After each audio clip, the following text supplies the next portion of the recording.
Assalamualaikum warahmatullahi wabarakatuh. Selamat pagi dan salam sejahtera untuk kita semua. Terima kasih atas kehadiran Bapak Ibu yang saya hormati, Bapak Kasubdit Wilayah 3 dan Bapak Kabid yang sudah berkenan hadir hari ini. Jadi sesuai disampaikan dari Mbak MC tadi, kita akan melanjutkan dengan sesi paparan dan pembahasan yang kemudian nanti akan dilanjutkan dengan sesi diskusi dan tanya jawab. Dan setelah itu di sesi 3 nanti kita akan menyepakati berita acara dan kesimpulan wrap up dari rapat yang FGD yang sudah kita laksanakan di hari ini. Baik Bapak Ibu, jadi seperti disampaikan Pak Kasubdit tadi, tim kami dari Direktorat PKP, oh ya perkenalkan dulu saya Frista dari Direktorat PKP, sudah melaksanakan survei dan pengukuran topografi yang dilaksanakan oleh tim perencana kami, yaitu tim perencana penataan kawasan mendukung DOB Provinsi Papua Barat Daya. Dan itu sudah dilaksanakan di tanggal 6 sampai dengan 12 Desember yang waktu itu sudah didahului juga dengan rapat koordinasi ya dengan Pemprov dan balai-balai BPCN, BWS, dan BP2P yang dilaksanakan sudah selesai ya di 12 Desember 2023 dan hari ini kami ingin menyampaikan dan juga akan mengkonfirmasi beberapa hal sesuai dengan hasil pengukuran dan hasil investigasi lapangan yang sudah kami lakukan bersama dengan tim perencana. Di sini sudah hadir tim perencana kami. Ini ada Mbak Larasati Wijaya, STMSC, dan Bapak Robert Arnold Sitorus, STMT, yang hari ini akan memaparkan hasil survei dan hasil pengukuran topografi dan juga terkait dengan perencanaan yang sudah dilakukan ya dari tim master plan dari pemerintah Provinsi Papua Barat Daya. Baik, ini langsung saja Bapak Ibu kita menyimak dan mendengarkan bersama paparan yang akan disampaikan. Silakan Ibu Laras bisa langsung. Pertama ini kami memaparkan untuk FGD pertama ini perencanaan penataan kawasan mendukung DOB Provinsi Papua Barat Daya. Di sini nanti saya akan didampingi oleh Pak Robert untuk mendiskusikan hasil-hasil superimpose terhadap perencanaan master plan terhadap topografi yang sudah kita lakukan. Kerangka pembahasan pada pagi hari ini, nanti ini ada pendahuluan, profil kawasan, tinjauan kawasan, readiness kriteria dan kebutuhan data, koordinasi survei dan pengukuran topografi, konsep desain lingkup Direktorat PKP, rencana kerja tahun anggaran 2024. Untuk pendahuluan yang pertama, latar belakang tadi sudah sempat disinggung oleh Pak Kasubdit bahwa dasarnya adalah Undang-Undang Pembentukan khususnya Undang-Undang Nomor 29 Tahun 2022 dan kemudian untuk kegiatan di 2024 Kementerian PUPR itu berfokus pada pembangunan infrastruktur terpadu gitu ya di kawasan pusat pemerintahan. Di sini untuk perencanaan penataan kawasan mendukung empat jenis peraturan si presiden, kemudian dari Kementerian PUPR-nya sendiri juga. Lalu arahan presiden berdasarkan hasil pertemuan pejabat gubernur ya PJ Bapak Muhammad Musad bertemu langsung dengan Presiden Jokowi di Jayapura pada Kamis yang bulan Juli lalu. Di sini bahwa diharapkan arahan dari Pak Presiden adalah PJ Gubernur DOB diharapkan dapat meletakkan fondasi kuat bagi percepatan pembangunan kesejahteraan masyarakat sekaligus menata kota yang menjadi ibu kota provinsi. Jadi headline-nya adalah menata kota yang menjadi ibu kota provinsi. Ini udah arahan langsung dari Bapak Presiden. Dan pokok-pokok arahan Presiden ini ada 4 hal. Pertama terkait menjaga persatuan kesatuan, lalu terkait perekonomian, investasi gitu ya, optimalisasi APBD untuk kepentingan rakyat. Lalu berikutnya program dan kegiatan yang harus fokus pada pelayanan dasar yang berdampak langsung bagi masyarakat, dan kemudian yang terakhir untuk mendorong pertumbuhan ekonomi, mengurangi kemiskinan, pengangguran, dan stunting. Berikutnya ini adalah lini masa proses persiapan dukungan infrastruktur PUPR. Di sini sejak adanya surat Menteri Dalam Negeri tahun 2022 ya, perihal usulan program percepatan penyediaan sarana dan prasarana pemerintahan DOB ini dari bulan Januari sampai kemudian bulan Agustus gitu. Yang terakhir itu adalah rapat finalisasi draft master plan dan penyelesaian dokumen pendukung tambahan dana pembangunan DOB infrastruktur Papua pada hari Kamis Jumat 3 dan 4 Agustus 2023 di Sorong. Nah, kemudian di bulan Septembernya terjadi rapat koordinasi antar instansi baik dari perumahan, Bangda dan Pemprov BOB. Lalu di bulan Oktober juga ada rapat koordinasi BP3 OKP dengan pejabat DOB. Lalu di bulan November ini terjadi kegiatan review teknis master plan, basic design dan rencana penganggaran. Baik itu dari sisi rencana jalan akses, rencana air baku, pematangan lahan, spam, drainase, IPLT dan TPS, lalu perumahan. Dan bulan Desember ini pelaksanaan persiapan kegiatan fisik untuk pembangunannya. Dan ini efektif pelaksanaan di November Desember ini maksimal perkiraan di 15 Desember paling efektif gitu ya. Lalu di 2024 ini prioritasnya adalah pada pelaksanaan pembangunan pusat pemerintah DOB untuk 3 bangunan yaitu kantor gubernur, gedung DPRP dan gedung MRP. Berikutnya adalah lini masa proses penyiapan readiness kriteria. Di sini dari terkait readiness kriteria baik dari KRK, KKPR, di sini kita melihat untuk KKRK-nya itu, KKPR itu kita sudah melihat adanya permohonan, tapi kita belum melihat adanya tindak lanjut. Nah ini nanti mungkin mohon dari Balai atau mungkin dari Baprida gitu ya, mungkin bisa menyampaikan pada kami tindak lanjutnya seperti apa untuk KKPR. Lalu feasibility study dan master plan. Feasibility study ini kami sudah menerima untuk laporan akhir dan sudah kami pelajari. Namun untuk master plan-nya kami belum menerima secara utuh hasil akhirnya seperti apa. Nanti mungkin bisa sambil berdiskusi itu nanti ada hal-hal terkait mungkin bisa disampaikan kepada kami juga.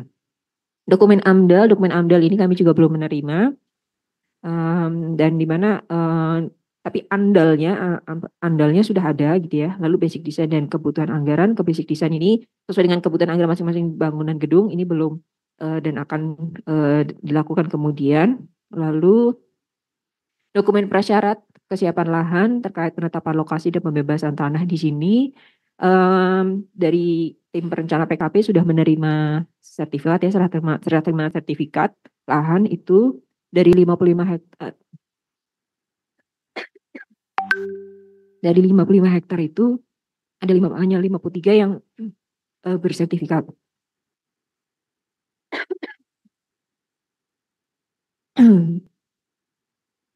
Lalu berikutnya profil kawasan. Untuk profil provinsi dasarnya adalah Undang-Undang Nomor 29 Tahun 2022.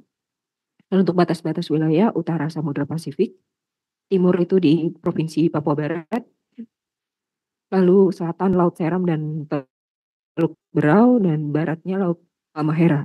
Ini mohon maaf suara saya sedang lagi seksi-seksinya.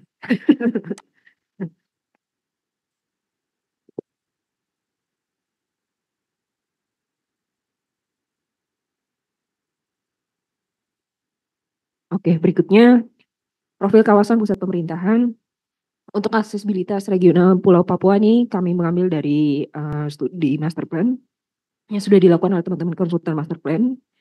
Lalu aksesibilitas regional provinsi juga bahwa secara lokasi saat ini sudah ditelaah untuk setiap jarak-jarak dari PPK Remu, Bandar Udara, SPPK Sawamungu, dan perkantoran AIMAS.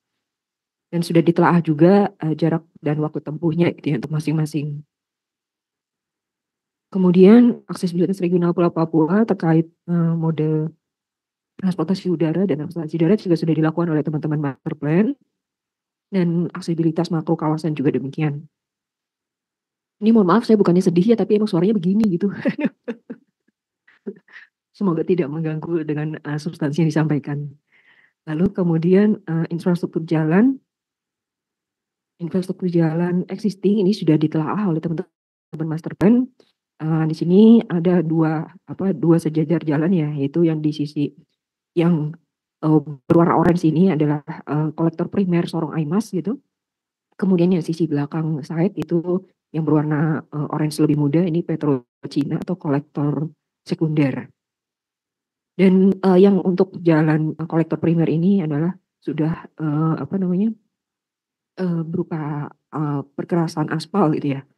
Dan kemudian untuk yang nomor 2 ini posisinya diusulkan untuk dilakukan peningkatan kualitas jalan gitu.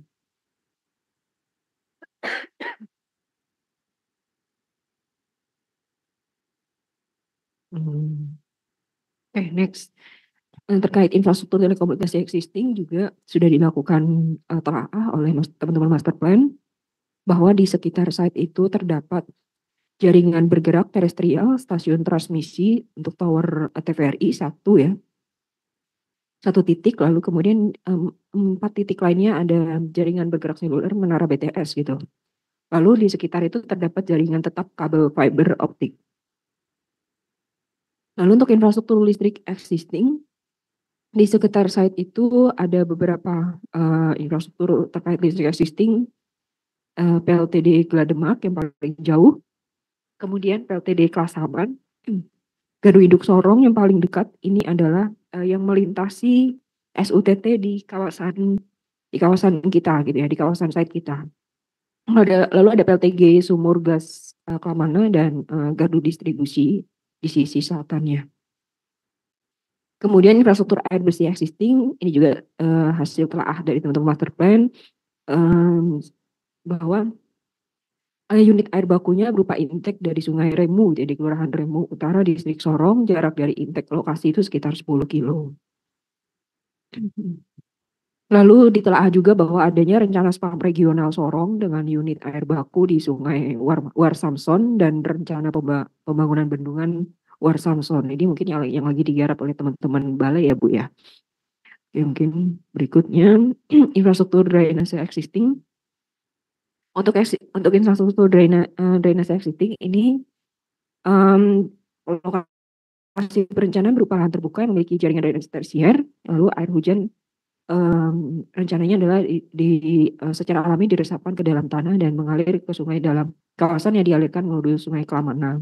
Kemudian di sini dari hasil pembacaan master plan, teman-teman konsultan master plan itu memberikan usulan untuk di lokasi adanya usul pembangunan polder atau kanal di sisi timur baratnya site gitu ya.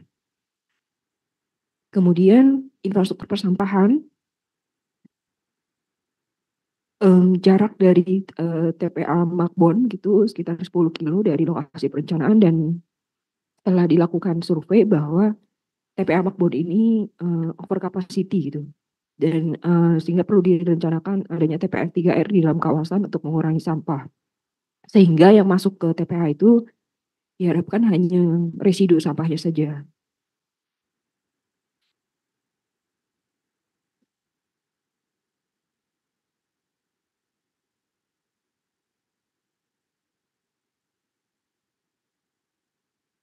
Nah, untuk kawasan, luas kawasan ini yang perencanaan itu adalah 55 hektar. Kemudian di bagian belakangnya itu alternatif pengembangan untuk 35 hektar. Terlampir untuk view kawasan dari drone. Kemudian untuk vegetasi kawasan juga telah dilakukan identifikasi di kawasan itu. Vegetasinya ada ketapang, kemudian pandan laut, gitu ya. Terus kemudian ada bakung laut, ada waru laut, akasia, lalu ada mangrove, jenis rumput di laut itu ada rumput Peking gitu. Dan kemudian kita juga menemukan ada beberapa tanaman produktif seperti pisang dan kelapa ya. Lalu untuk tinjauan master plan, di sini dari teman-teman tim konsultan master plan telah menyampaikan kepada kami desain master plan-nya bahwa secara legenda gitu kita lihat di titik 1 ini adalah gerbang masuk, lalu di titik 2 ini adalah area parkir umum. Kemudian 3 ini adalah alun-alun Wombik, di mana yang dimaksudkan adalah stasiun Wombik yang dibuka gitu ya. Dan dijadikan RTH gitu. Lalu 4 ini adalah gedung BI, 5 adalah MRP, lalu 6 itu adalah di depan Bapak Ibu. Lalu kemudian di sisi belakang atau sebelah kantor gubernur ini ada lapangan voli, itu lapangan bulu tangkis ini ya. Nanti mungkin mohon minta konfirmasi dari teman-teman konsultan master plan, sebab ini legendanya masih belum lengkap yang kami terima. Ini tadi kita sampai di sini 7, lalu 8 ini adalah kantor balai-balai. Di tengah kantor balai ini ada kolam ini ya, kolam apa namanya, water pond gitu ya. Lalu kemudian 9 ada rusun ASN. Nah, ini rusun ASN yang dimaksud ini posisinya di sini. Ini ada 2 tower. Lalu 10 itu ada menara pandang, 10 ini posisinya di tengah.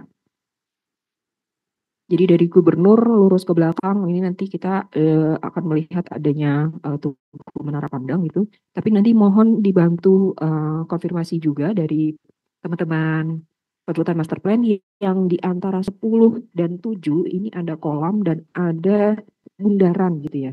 Nah, ini tuh apakah ada menara atau seperti apa dan apa kita menamakan benda ini gitu, Justin. Sebab ini kan sebenarnya masuk di wilayah yang kami lakukan topografi kemarin. Jadi nanti kita bisa identifikasikan ini masuk pekerjaan PKP atau bukan, mungkin itu. Lalu kemudian tadi sampai di 10 menara pandang, lalu 11. Nomor 11 ini adalah 7 OPD utama. Nah, 11 ini terlihat ada 3 gedung ya.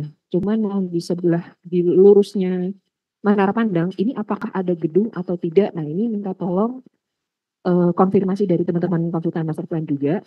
Apakah ada gedungnya atau tidak ini yang 11 yang lurus antara di tengah ini gitu. Nanti minta dikonfirmasi lagi juga.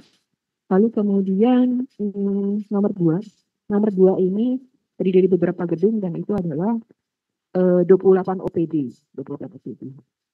Lalu kemudian 13 itu gereja, 14 TPS, 15 convention hall, dan 16 masjid. Nah, mungkin itu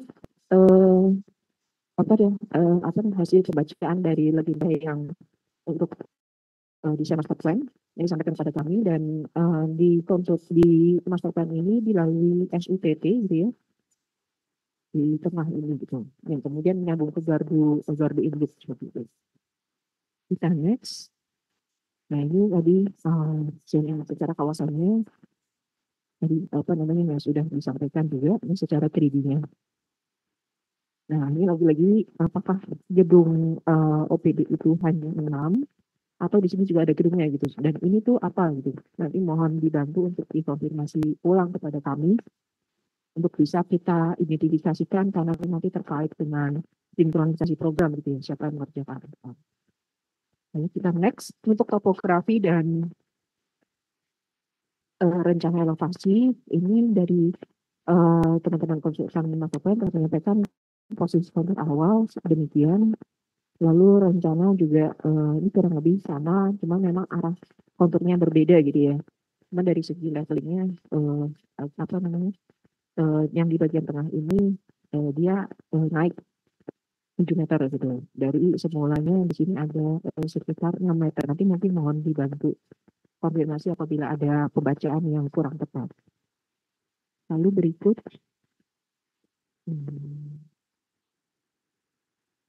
elevasi pel banjir kawasan ini telah disampaikan kepada kami juga. Untuk yang zona 1 bagian depan elevasi existing-nya adalah plus 7 dari muka laut gitu. Lalu kemudian 7 ini adalah yang area prioritas gedung 3 utama gedung tersebut.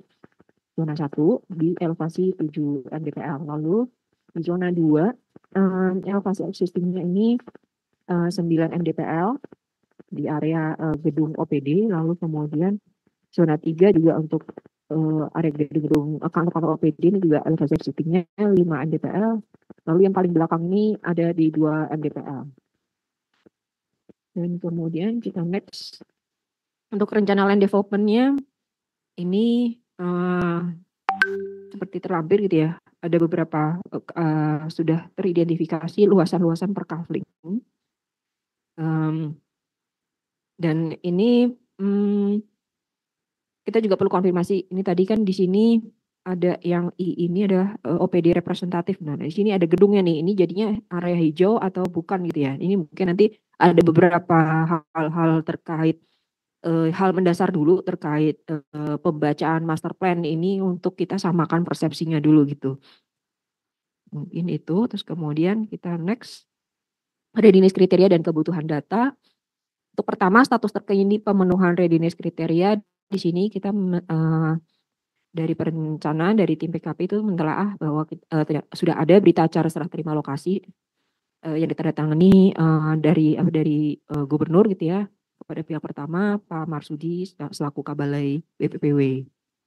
Lalu sertifikat tanah ini juga sudah disampaikan kepada PKP bahwa di sini untuk sertifikat tanah itu tertulis untuk ukurnya luasnya 53 hektar. Nah, dari 55 itu. Nah, ini hasil gambar untuk yang di dalam sertifikat itu dari 55 ada bagiannya coak sedikit 2 hektar ini. Nah, ini kita perlu komitmen Pemda karena ini kan di sini kalau tadi kita lihat secara master plan ini adalah area gedung OPD ya yang akan dibangun. Nah, ini seperti apa gitu untuk sertifikat berikutnya gitu ya. Dan ini juga dari Kanwil BPN Papua Barat ini juga sudah menginfokan di media sosial bahwa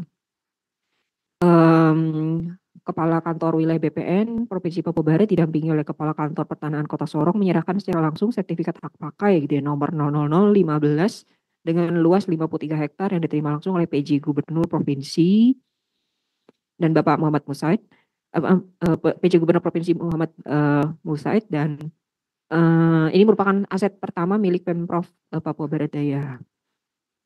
Lalu berikutnya untuk koordinasi survei dan pengukuran topografi. Untuk kronologis rapat koordinasi ini kita sudah lakukan dari bulan Oktober untuk yang di internal PKP ya. Ini 16 Oktober Direktorat PKP itu rapat koordinasi perencanaan penataan kawasan mendukung DOB di Papua. Lalu dari 16 di 19 Oktober juga pembahasan master plan. Ini ada terkait master plan di Provinsi Papua Tengah yang diikuti oleh tim dari Direktorat PKP. Lalu kemudian Sekda Provinsi Papua Tengah juga mengundang untuk dihadiri oleh tim PKP untuk FGD 2 Master Plan untuk yang Papua Tengah. Lalu kemudian dari 25 Oktober di 30 Oktober itu BPIW melakukan rapat koordinasi penajaman kebutuhan anggaran infrastruktur PUPR di DOB untuk tahun 2023-2024 dan rapat koordinasi penyiapan readiness kriteria juga di 30 Oktober. Lalu 3 Novembernya di Direktorat PKP ini melakukan pembahasan jadwal kerja perencanaan penataan kawasan untuk mendukung DOB. Lalu 8-9 November ini rapat pembahasan rencana kegiatan cipta karya terhadap produk MP, FS, dan AMDAL di 4 DOB Papua. Lalu 10 Novembernya pembahasan rencana survei bersama Dirjen Cipta Karya ke 4 lokasi dan kemudian survei bersama Dirjen Cipta Karya ini keseluruhan untuk Papua Barat Daya sendiri itu di tanggal 22 sampai 24 November. Lalu kemudian untuk survei Direktorat PKP, tim perencana dan tim ukur, tim topografi itu untuk Papua Barat Daya dilakukan di tanggal 6 sampai 9 Desember dan 10 sampai 2023. Lalu nanti akan dilakukan FGD sinkronisasi program gitu ya. Lalu berikutnya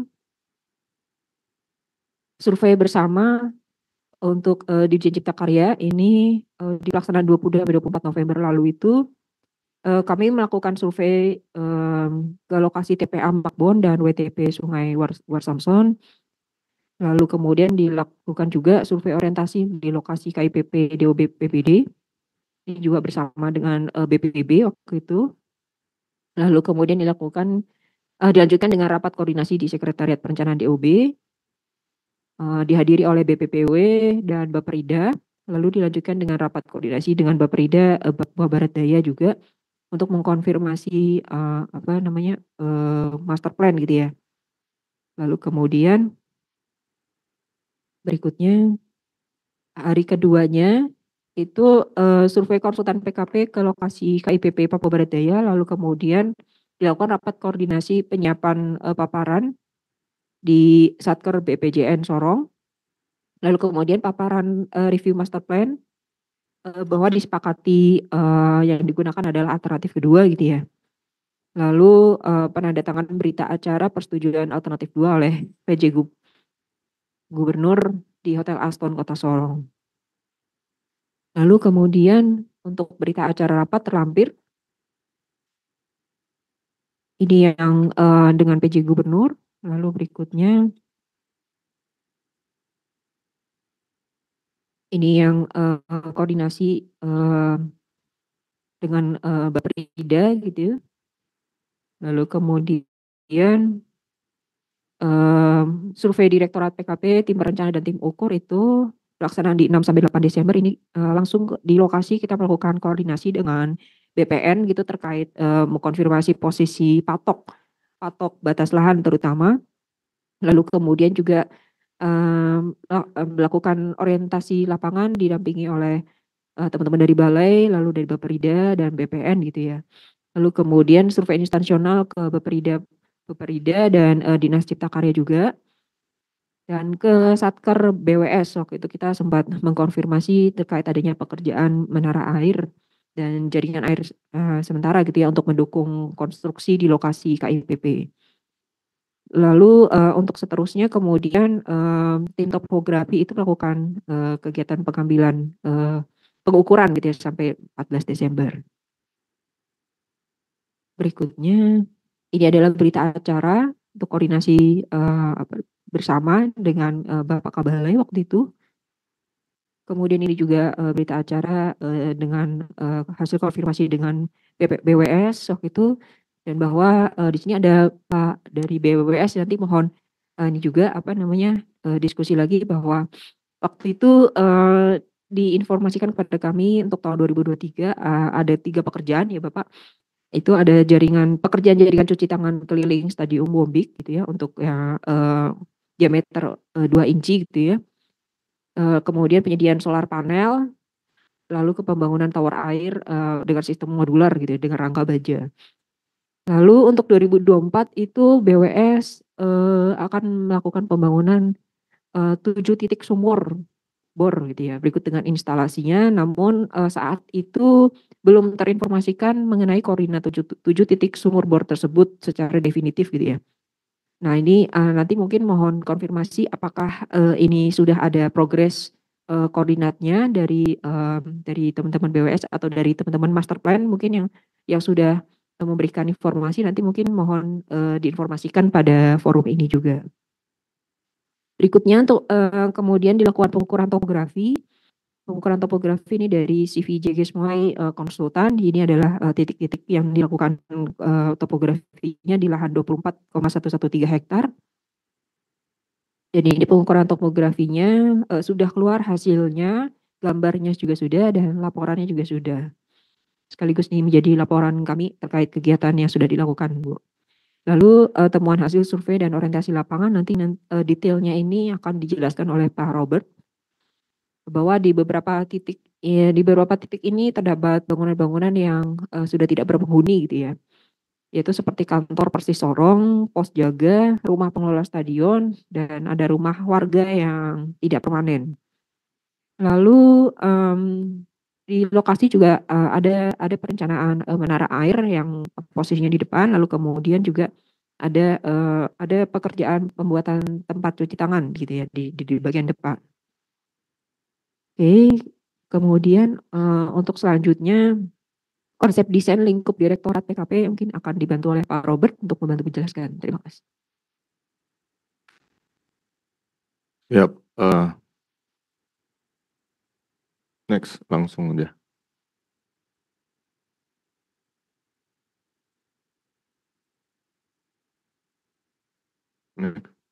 Oke. Ini mungkin jadi concern kita juga untuk berikutnya bahwa ada 2 hektar yang belum dikuasai dan menjadi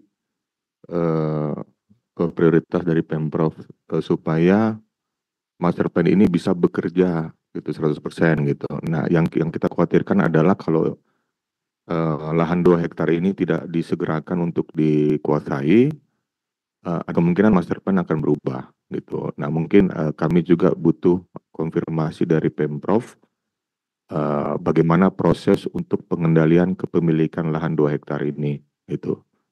Terkait dengan master plan yang akan digunakan gitu. Oke, next.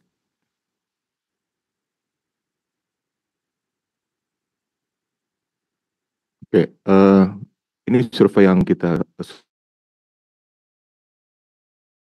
sudah laksanakan, jadi sertifikat adalah 53 hektar, bukan 55 gitu. Dan terus kami juga tidak membuat patok baru dalam melakukan pengukuran 24 hektar gitu. Garis kuning itu adalah patok antara patok 11 yang ternyata berada di badan sungai juga. Itu nanti jadi perhatian juga untuk Pemprov, patok nomor 11 berada di sungai. Itu harus dikendalikan juga ke patok nomor 28 di ujung situ. Oke, next. Ya, ini sama aja, ada beberapa temuan kita udah summarize gitu, ada rumah yang didiami warga, terus ada konstruksi menara air itu setelah kami telusuri itu di luar site kita dan berada di Rumija. Jadi di forum ini juga mungkin dari pihak BWS juga bisa berkoordinasi dengan balai jalan, rencana pelebaran jalan, apakah terkait dengan konstruksi ini gitu, karena ini di dalam master plan direncanakan sebagai icon tower FIFA gitu. Kedudukannya itu kan lumayan tinggi ya di elevasinya, itu harus diklirkan soal lahan itu Pak, gitu, karena itu berada di Rumija. Informasi yang kami terima dari BPN gitu, jadi batas site kita itu di belakang Pak, itu ada yang garisnya. Oke. Ya. Next. Nah ini kami juga mengidentifikasi titik-titik patok kafling yang diberikan konsultan master plan dengan titik-titik patok lahan yang diberikan oleh BPN. Ada perbedaan gitu ya. Poinnya adalah batas kafling DPR dengan MRP itu keluar dari batas BPN. Nah, rekomendasinya sih kafling disesuaikan aja gitu, karena bangunan ya puji Tuhan tidak terkena gitu. Jadi kaflingnya nanti disesuaikan, dan yang menjadi acuan kita peta kepemilikan yang dikeluarkan oleh BPN kepada Pemprov supaya gambar master plan kita itu legal gitu ya, batas-batasnya juga jelas gitu. Nah ini ada dua ya di DPR bagian utara dan MRP di selatan itu di kursor. Oke.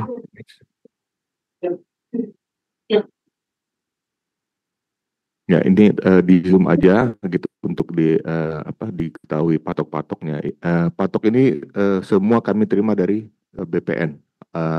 Kami tinggal konversi ke KML. Oke, next.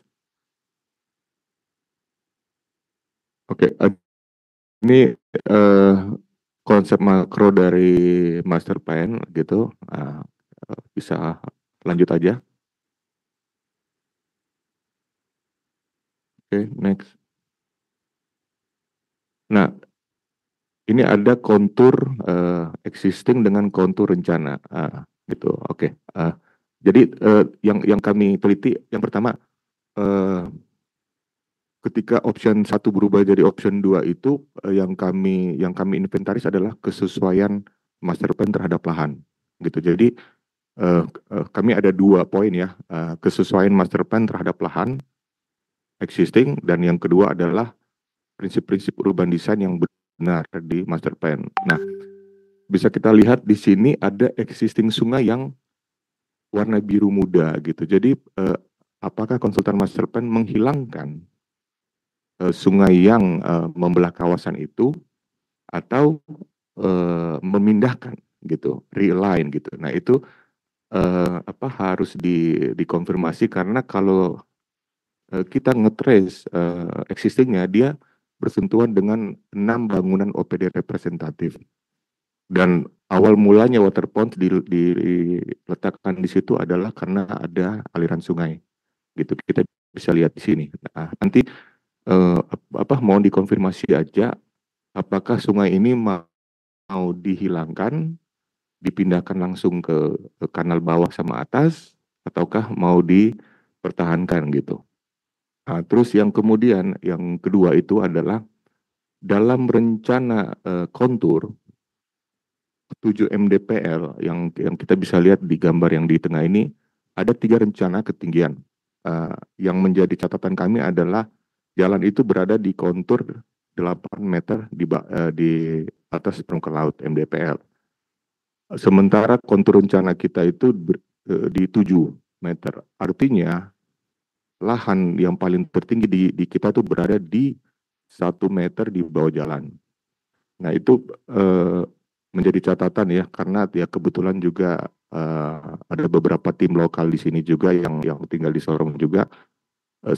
Seyogyanya lahan itu dinaikkan 1 meter dari jalan untuk menghindari genangan, karena ini karakternya kalau topografinya kita kembangkan ke surrounding, depan kita itu adalah hutan lindung.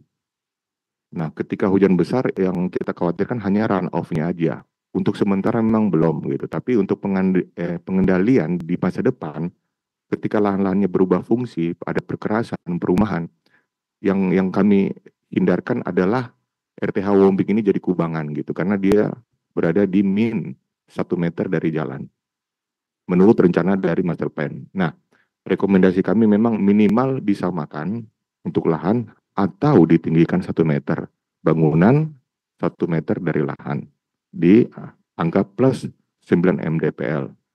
Nah, ini tentunya akan berimplikasi ke biaya yang akan kami komunikasikan terus, keputusan master plan seperti apa, dan kami akan cross check juga untuk biayanya gitu. Karena kami berfokus di 24 hektar bagian depan gitu. Nah, di kontur rencana ini juga yang harus diperhatikan juga adalah urban design. Kita bisa lihat di belakang itu ada rencana di belakang itu 3 MDPL, depannya 5 MDPL. Artinya sepanjang jalan itu akan ada DPT setinggi 2 meter. Nah, desain itu harus bekerja secara makro dan mikro. Secara mikro yang terjadi di situ bisa jadi di sepanjang jalan Petrocina itu ada tembok gitu. Nah, itu harus ada desain-desain khusus, dan terutama yang berbatasan dengan utara dan selatan. Utara tentunya karena perumahan itu sudah existing. Dengan penimbunan yang direncanakan ini, implikasi desain terhadap kondisi existing yang juga sudah diingatkan juga oleh Balai untuk jangan ada ekses-ekses sosial kepada lingkungan sekitarnya. Nah, itu mungkin rekomendasi kita nanti master plan mungkin bukan hanya ada 3 ketinggian gitu, mungkin ada bervariasi supaya implikasi ke area di sekitarnya itu tidak terlalu tinggi, DPT-nya tidak terlalu tinggi, terus ada jalur-jalur hijau yang membuat jaraknya bangunan terhadap perumahan itu lebih manusiawi skalanya gitu. Oke, bisa next. Ya, ini adalah rencana tahap 1 gitu. Jadi fokus kami adalah 3 bangunan utama dengan ada 2 tower rusun beserta wombik. Nah, itu yang akan menjadi prioritas kita dalam DED ini. Oke, next saja Bang. Nah, ini adalah kontur lantai ya yang direncanakan oleh konsultan MP gitu. Itu teorinya adalah 1 meter di atas pematangan lahan. Nah, ini yang kami bilang rekomendasi kami apabila dia dinaikkan 1 meter dari jalan, bangunan akan berada di 9 MDPL, lahan berada di 8 MDPL. Nah, itu butuh koordinasi dan butuh penyesuaian gitu ya, mau dipakai yang mana, dan pertimbangannya adalah untuk mengantisipasi kubangan di RTH Kombik ini.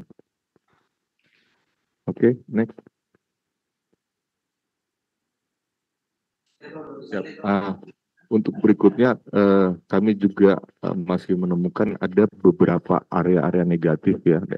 Area negatif itu merupakan ruang-ruang sisa yang tidak terdefinisi. Nah, harapan kami di area ini itu dikembangkan land ini aja banking buat kita, hutan kota aja, konsepnya tematik hutan kota.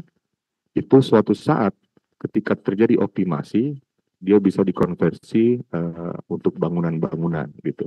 Nah, ini ada beberapa ya yang secara master plan kita bisa lihat ada kosong-kosong gitu, dan di dalam kafling pun nanti kami akan bahas bahwa efek island building, jadi kaflingnya terlalu besar, bangunannya kecil.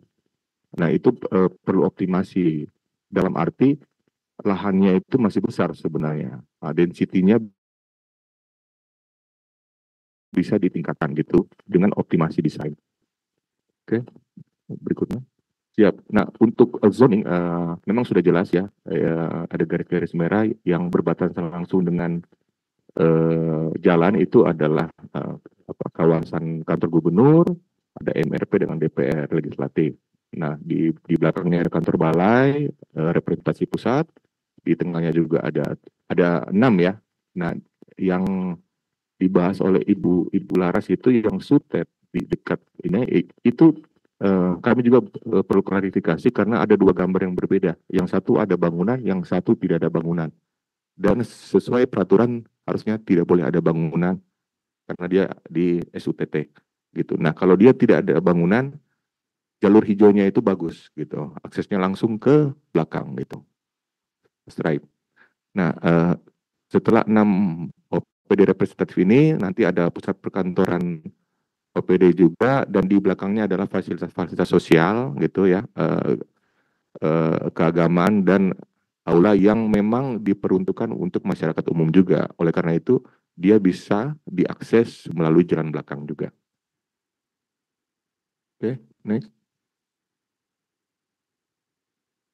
Nah, yang untuk isu berikutnya adalah penanganan banjir gitu. Jadi setelah kami mereview master plan ini, kami meminta kejelasan penanganan hulu ke hilir gitu. Jadi ini adalah konsep dari master plan bahwa ada dua kanal untuk menjaga debit banjir 50 tahunan gitu. Nah, desainnya itu ya sekitar 4 sampai 5 meter lebarnya dengan kedalaman 4 sampai 5 meter. Oke, next. Nah, balik yang berikutnya ya. Sorry, yang master plan. Oke, nextnya lagi. Oke, ini penampangnya aja kedalaman 3 sampai 5 meter. Oke, next. Baik. Nah, di sini kita bisa lihat garis 2 kanal biru dan 2 kanal merah. Artinya option yang dipilih itu akan menjadi seperti apa gitu. Apabila dipilih yang merah gitu, bahwa kanal itu akan dibelokkan separalel dengan jalan Petrocina ke sungai, implikasinya adalah baik yang biru maupun merah itu adalah pengendalian lahan. Bahwa master plan ini bisa bekerja kalau infrastruktur ini dijaga dan dibuat pertama, Pak. Dibeli lahannya, dibikinkan infrastrukturnya, air mengalir sesuai dengan rencana hulu ke hilir. Nah, yang merah yang disarankan oleh konsultan master plan, menurut hemat kami survei di sepanjang Petrocina itu, jalan belakang ini, sudah tidak ada lahan, Pak. Gitu. Trapesium ini kan bentuknya lebarnya hampir 5 meter. Apabila 2 kanal ini kita gabungkan, di bayangan kita adalah 10 meter kanal untuk menjaga debitnya. Nah, apa itu visible untuk dibelokkan? Tahu. Kita luruskan seperti ini. Kalaupun kita luruskan seperti ini,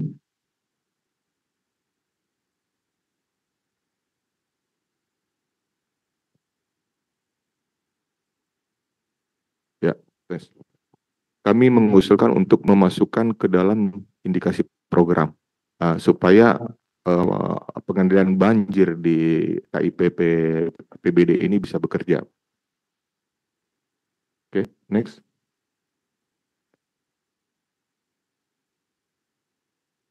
Ini adalah skema jalan Pak ya, desain skema jalan dari konsultan. Kita bisa lihat rata-rata ini semuanya 2 arah. Nanti kita akan bahas 2 arah dengan ROW yang bervariasi dari 33 sampai ke 15 meter, 16 meter. Oke, next. Nah, ini kami coba buat diagramnya ya, diagramnya. Nah, yang menjadi concern adalah yang pertama, seperti masukan kami yang pertama adalah di nomor 1 runabout ini agak susah, sulit bisa didesain karena turunan gitu. Dia harus membutuhkan 150 sampai 200 meter jarak menyiap gitu. Artinya ketika mobil dia turun, dia harus ya, sekitar 150 lihat ada antrian.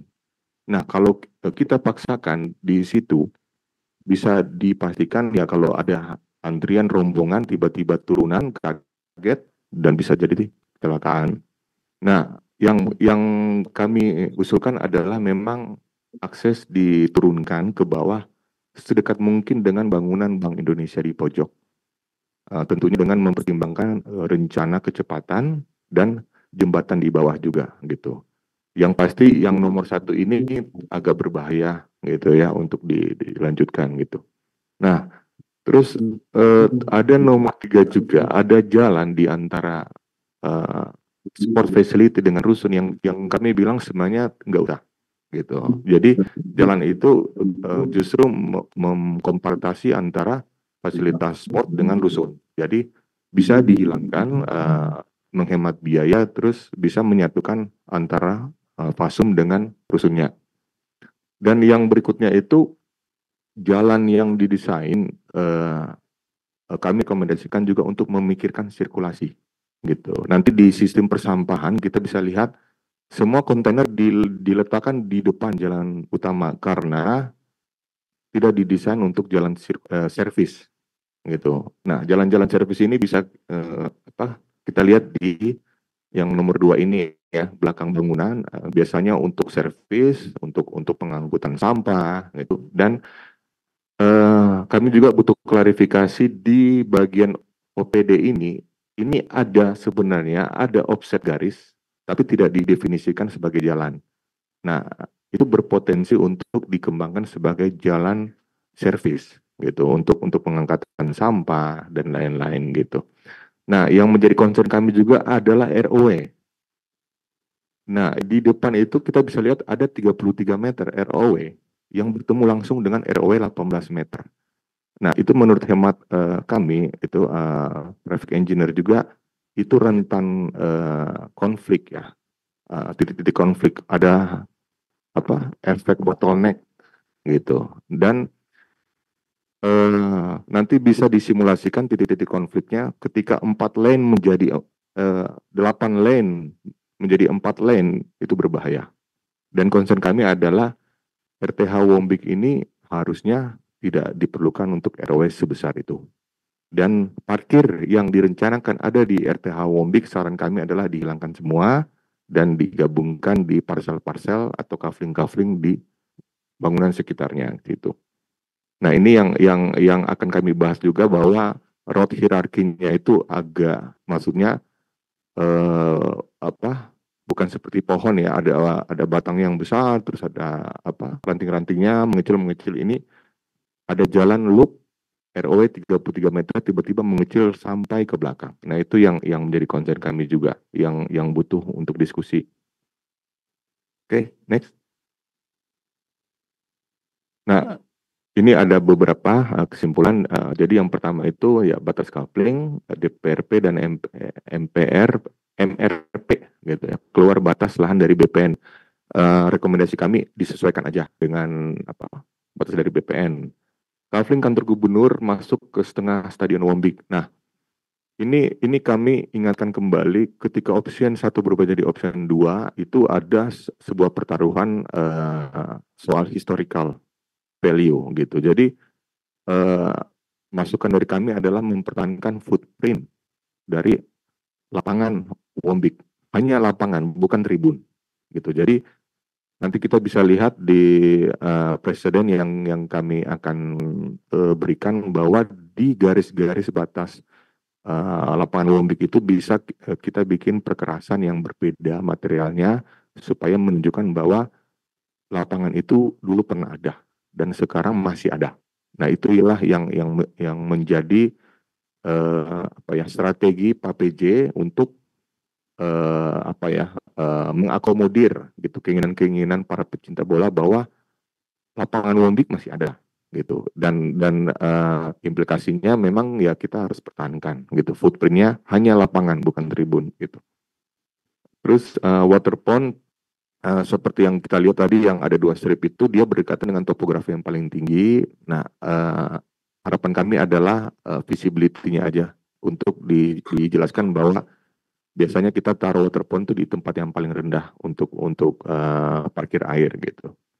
Terus penentuan ROW jalan kami belum menemukan ada konversi dari trip attraction akibat density dari bangunan gitu. Jadi ROW itu muncul gitu karena ada fungsi kelasnya, ada true traffic-nya, ada traffic sekitarnya. Nah itu harusnya diagramnya seperti pohon, ada batang besar, terus batang kecil, terus ranting. Nah ini yang tadi kita lihat itu ada ring yang besar langsung di Wombik 33 meter bertemu langsung dengan jalan yang kecil. Nah itu hierarkinya agak membingungkan gitu ya untuk master plan dengan untuk pengendara jalan.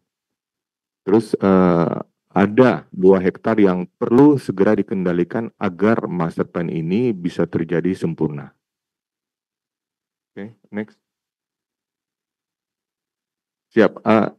Ini juga sistem persampahan, saran kami memang yang seperti yang saya bilang tadi yang warna biru, dipindahkan kontainer di sepanjang jalan utama, dipindahkan ke belakang, tambahkan jalan untuk servis.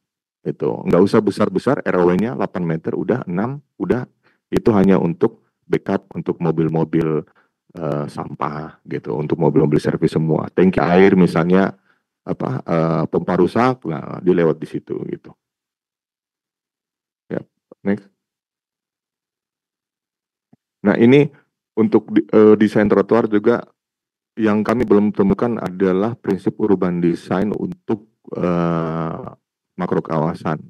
Di bayangan kami gini, untuk yang menggunakan kendaraan umum, ketika dia berhenti di gate, dia apakah ada ojek gitu, apakah ada shuttle bus. Nah kalau misalnya belum ada sistem itu, kami sarankan yang warna kuning gitu, yang dari depan itu dibuat prinsipnya pohonnya kanopi semua gitu, dia harus teduh gitu, trotoar harus lebar. Nah itu yang kami bilang tadi, untuk ruang-ruang negatif di bawah itu dikembangkan aja jadi hutan kota supaya orang bisa jalan kaki sampai ke belakang itu. Nanti ada beberapa pedestrian itu ya kalau di tengah-tengah bangunan itu sudah bisa perkerasan lebar, terus diberikan bench juga gitu. Prinsipnya adalah harus ada pohon penuduh supaya orang mau berjalan. Itu. Next. Ini juga MUT ya prinsipnya itu ya terintegrated dengan jalan, tapi satu hal lagi Pak, kami butuh justifikasi teknis teknologi yang digunakan oleh PLN di sini gitu, karena ada isu banjir itu yang kami pikir juga harus dipertimbangkan elevasi banjir gitu, dan teknologi kabel bawah tanah apakah mereka bisa menyiapkan gitu. Makanya kami masih hold gitu dan butuh untuk verifikasi dari operator PLN gitu. Yep. Next. Nah ini desain street furniture. Nah prinsipnya seperti yang ada di bulatan merah itu, kami coba untuk ambil bentuk-bentuk lokal ya, pohon pinang, terus burung flora fauna gitu. Kami menghindari ukiran yang bisa menjadi pemecah juga gitu. Jadi kami hanya mengambil bentuk-bentuk alam yang kami konversikan dan sesuai dengan standar pedestrian yang berlaku di Indonesia. Konsepnya adalah kayu dan kayu gitu. Nah, karena Papua terkenal dengan kayunya ya. Oke, next bisa. Nah, untuk RTH Wombik ini ada contoh plaza di Italia. Jadi yang kita mau bikin ini kan sebenarnya Wombik ini akan jadi lapangan upacara. Kita bisa mainkan pattern-pattern burung cendrawasih atau flora. Tapi untuk footprint bangunan harus ada. Jadi kotak lapangan sepak bola Wombik itu konsep kami harus ada supaya ketika pecinta sepak bola juga melihat master plan ini, mereka diakomodir bahwa ini hanya bertransformasi. Stadion Wombik tidak pernah hilang, dia hanya bertransformasi menjadi ruang terbuka publik Wombik. Dan ya kalau memang Boas mau bermain di sini masih bisa gitu. Nah, ini yang kami bilang juga batas footprint dari kantor gubernur yang memakan setengah Wombik perlu dipertimbangkan lagi apakah dimundurkan, terus kantor 4 kantor di belakang juga itu diintensifkan atau digeser supaya isu yang diceritakan oleh PJ itu bisa kita solve di master plan alternatif kedua ini. Oke. Next. Ini linear plaza juga. Nah, konsep kami yang seperti yang saya bilang tadi juga bahwa kafling yang berada di Sutet itu potensial untuk dijadikan jalur hijau aja. Nanti itu di tengah-tengah karena karakter kendaraan di sini juga nanti sore itu akan low gitu karena kan jam activity-nya. Nah, itu nanti konsepnya bisa digunakan oleh masyarakat gitu. Jadi ada linear plaza yang kita bisa mainkan softscape dengan hardscape-nya gitu. Oke, next. Ya, untuk landmark tower juga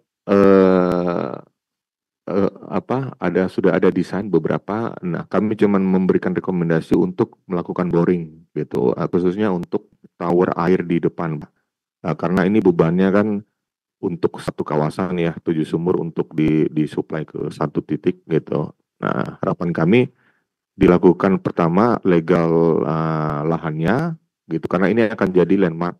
Yang kedua boring Pak gitu. Takutnya kami tuh beban dari air ini nggak diperhitungkan, terus miring gitu. Nah, memang dia bisa jadi landmark juga gitu, menara miring juga mungkin gitu. Tapi harapan kami kan semua itu sudah diperhitungkan supaya beban-beban yang terjadi juga itu bisa dikendalikan gitu. Siap. Thanks. Ya, ini untuk gerbang masuk kawasan juga konsep kami juga kami melihat di 3 DOB yang lain gitu ya, lebih formal gitu, terus lebih keras ya, beton gitu segala macam. Nah, karena ini berdekatan dengan hutan lindung, kami mencoba untuk membuat gate yang sekaligus bisa jadi skywalk gitu.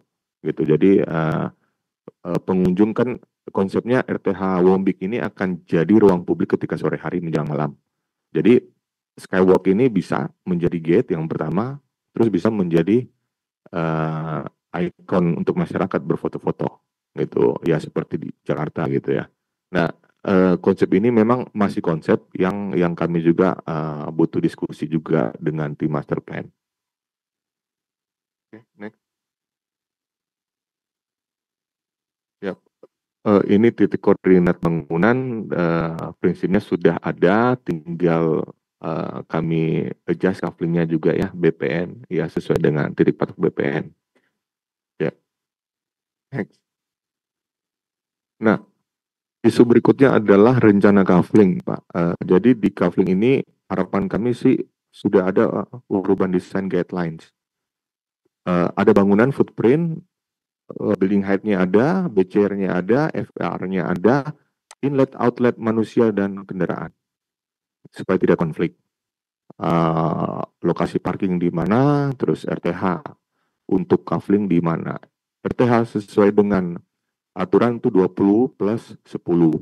20-nya itu kawasan, 10 disumbangkan oleh kafling. Nah, di titik 10 itu kami minta untuk ada simulasi di dalam kafling karena ini kita bisa lihat kalau di kafling ini ya DPR ya. Yang next saya coba next. MRP aja yang lebih ekstrim ya. Ya, ini yang kami bilang island building, kaflingnya 3 kali dari building footprint. Ini sebenarnya kalau optimasi lahan gitu, optimasi lahan ini bisa dibagi 2 kafling. Di belakangnya mungkin kita bikin bangunan rusun untuk pegawai kan bisa juga gitu. Nah, ini yang harapan kami ketika terjadi DED sudah ada optimasi desain di dalam kafling. Jadi ada panduan rancang kotanya ketika BPB melakukan pembangunan, di mana akses mobilnya, di mana akses orangnya, parkingnya di mana, ruang hijaunya di mana gitu. Oke, next. Ya ini zona yang dibuat oleh konsultan itu. Ya. Ini akses-aksesnya sekali lagi di entrance ini nggak akan terjadi dari sisi keselamatan.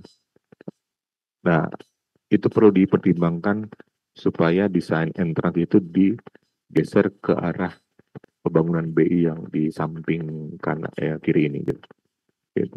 Tentunya dengan mempertimbangkan geometrik jalan.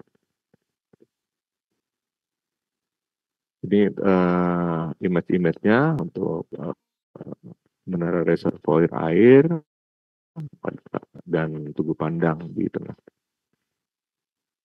Yep. Next. Ini juga network jaringan, oke, next aja. Ini kantor DPR, kantor MRP. Ini kebetulan bukan skup kami hanya untuk di kawasan aja. Oke, next. Ya, ini juga nanti ya, oke, next aja, next. Next.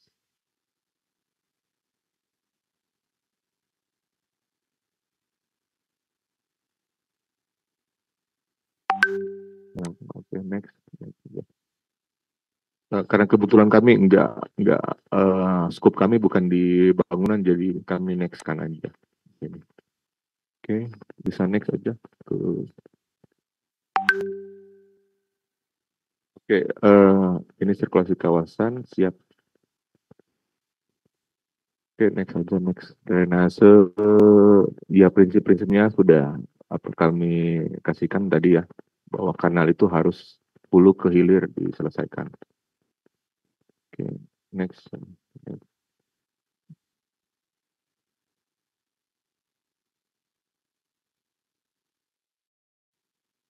Next. Sampai jalan ya, ke jalan aja nanti. Sorry.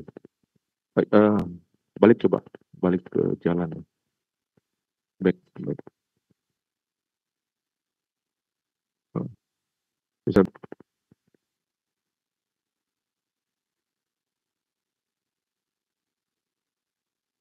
Di desain jalan juga kami mengkritisi ada desain runabout yang tidak sesuai prinsipnya. Jadi runabout itu prinsipnya adalah one way untuk memecahkan konflik dan menghindari ada lampu merah. Nah, setelah kami pelajari, ada runabout dengan 2 arah yang kami bilang tidak akan mungkin terjadi. Gitu, tidak akan mungkin terjadi tabrakan yang terjadi dan harapan kami untuk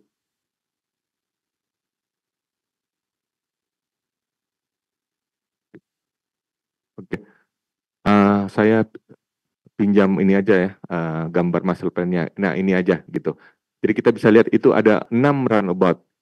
Hemat kami, yang sisi terluar itu nggak usah pakai runabout, itu kan cuma tikungan aja, udah ditikungin aja, udah gitu. Terus yang runabout di bawah Sutet itu ternyata garisnya 2 arah, dan kami sarankan sih sebenarnya kalau mau pakai runabout one way, kalau tidak mau pakai runabout 2 arah is okay. Nah, keputusannya ada di master plan mau pakai runabout atau tidak. Nah, memang pembuatan runabout itu kan terkait dengan pembentukan vista ya, desain urban desainnya, vista sculpture. Saran kami sistem one way two way-nya itu diperbaiki gitu, dan dipertimbangkan titik-titik konflik trafficnya gitu, dijelaskan bahwa akan terjadi konflik seperti ini, penanganannya seperti ini gitu, supaya jaringan jalan yang dibikin ini tidak aneh gitu. Dan catatan kami juga, jalan servis harus dilaksanakan. Kontainer tidak mungkin kita taruh di depan jalan umum gitu. Nah, itu untuk desain-desain runabout-nya ya. Mungkin itu masukan dari kami dari PKP. Waktu dan tempat saya serahkan kembali ke Mbak Lana. Izin Bu Frista, mungkin masih ada waktukah? Ini ada sedikit beberapa lagi yang masih harus kita sampaikan, Bu. Oke, siap Bu.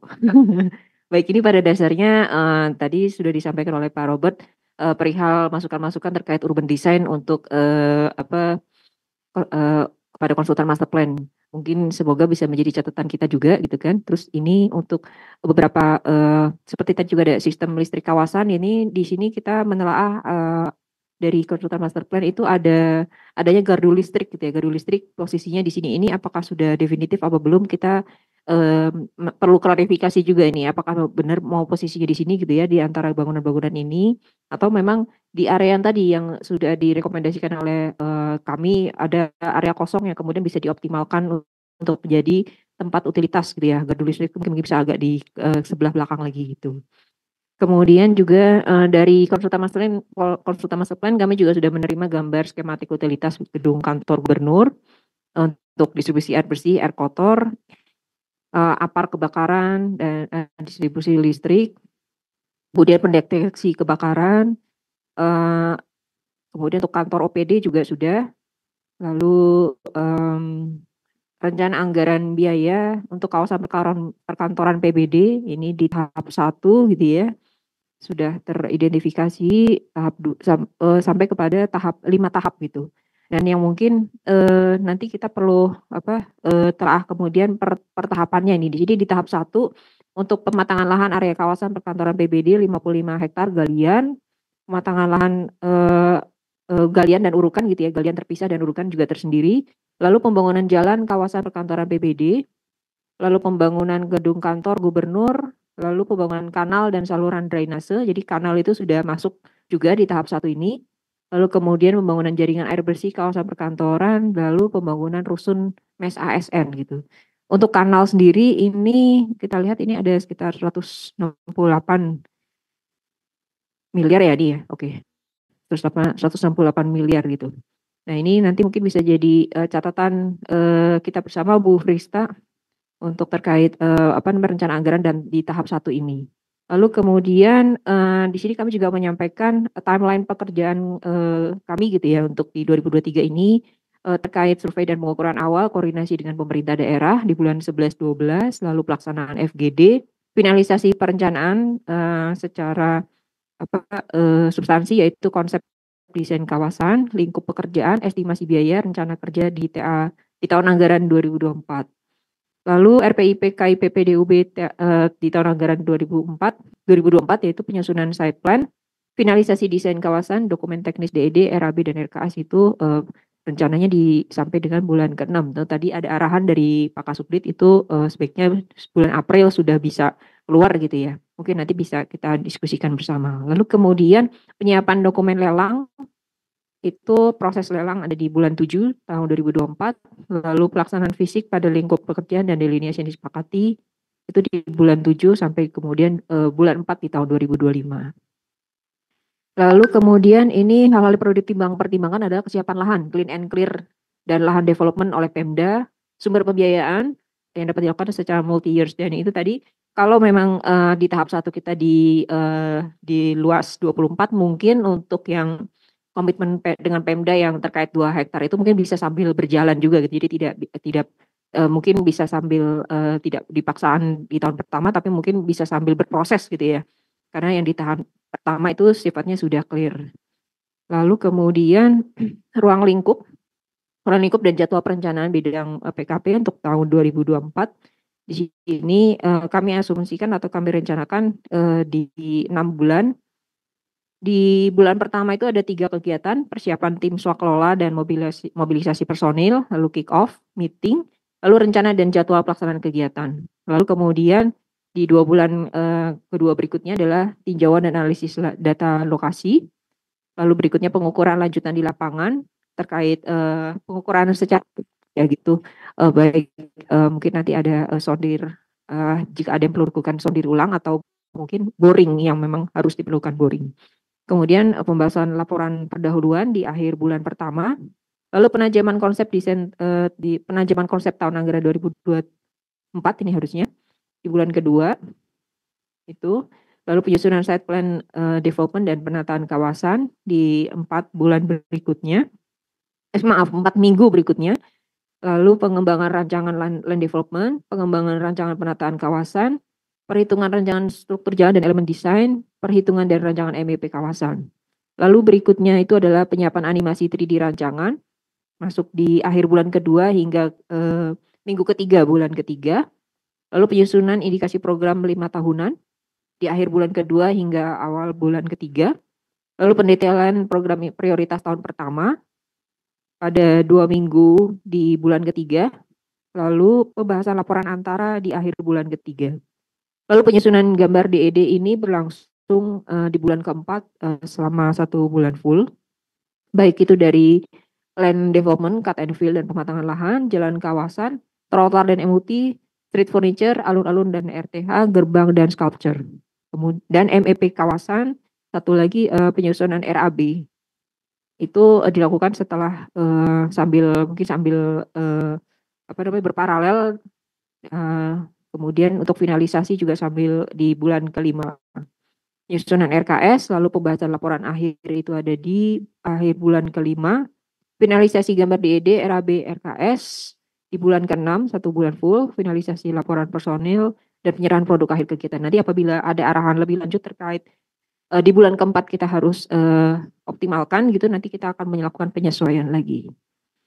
Kemudian berikutnya dokumen RPIP, rencananya untuk di 2024 itu baik di Papua Barat Daya, Tengah, Pegunungan maupun Selatan itu muatannya ada 11 macam ini, 11 item, baik dari pendahuluan, gambaran umum wilayah masing-masing, tinjauan FS, master plan dan AMDAL, site plan development dan penataan kawasan, rancangan land development dan penataan kawasan, perhitungan rancangan struktur jalan dan elemen desain, perhitungan dan rancangan MEP kawasan, animasi 3D rancangan, indikasi program 5 tahun dan program pembangunan prioritas tahun pertama.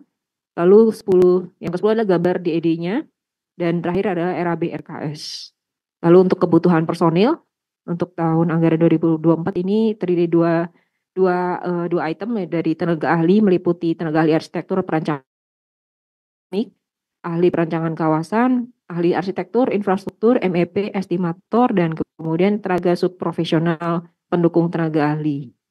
Dan di total itu untuk keseluruhan dari Papua Tengah, Gunung, Selatan, dan Barat Daya itu ada kurang lebih 45 orang, untuk Barat Daya 17 orang. Lalu ini kami nanti di akhir ini ya, nanti sesuai